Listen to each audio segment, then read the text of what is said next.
Pourquoi l'utilisation de la vidéocapsule reste-t-elle limitée? Alors, il y a plusieurs raisons. La première raison est une raison assez technique, où finalement cet examen est considéré par les gastro-entérologues comme un examen consommateur de temps. Et le temps est quelque chose d'extrêmement précieux, et c'est une des raisons pour laquelle il n'y a pas de vidéocapsule faite de façon très fréquente. La deuxième chose, c'est que, clairement en France, comme le remboursement n'est prévu que pour les patients suspects de maladie de Crohn, de façon officielle, il n'y a pas lieu de faire des vidéocapsules dans les autres indications.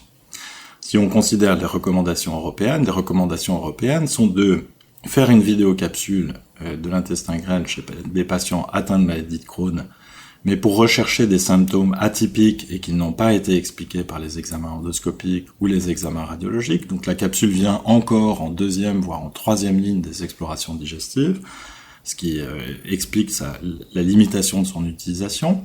Et puis surtout, je crois que le principal, c'est que les données publiées sur l'impact de la vidéocapsule sur les changements de l'évolution de la maladie ne sont pas suffisants. Il y a beaucoup de données sur la cicatrisation muqueuse en coloscopie qui sont des données qui démontrent que lorsque vous avez une cicatrisation muqueuse, le pronostic est meilleur. Très peu de données de données stratégiques qui démontrent qu'il faut aller jusqu'à la cicatrisation muqueuse et que en allant jusqu'à la cicatrisation muqueuse, au-delà des symptômes, on a un meilleur pronostic de ces patients. On a l'étude CALM qui le démontre, mais c'est avec la calprotectine. Et donc, on n'a aucune de ces études avec la capsule endoscopique. En pratique, quel est le meilleur choix entre une vidéocapsule et une entéro-IRM? Je crois qu'il n'y a pas de compétition entre ces examens. La vidéocapsule détecte des lésions muqueuses qui ne sont pas visibles par l'entéro-IRM et l'entéroscanner, clairement et principalement dans le grêle proximal. Et il faut envisager cet examen en complément ou en association avec une entéro-IRM ou avec un entéroscanner. Les deux examens radiologiques sont les meilleurs examens pour détecter des complications de la maladie de Crohn, des complications extramurales de la maladie de Crohn.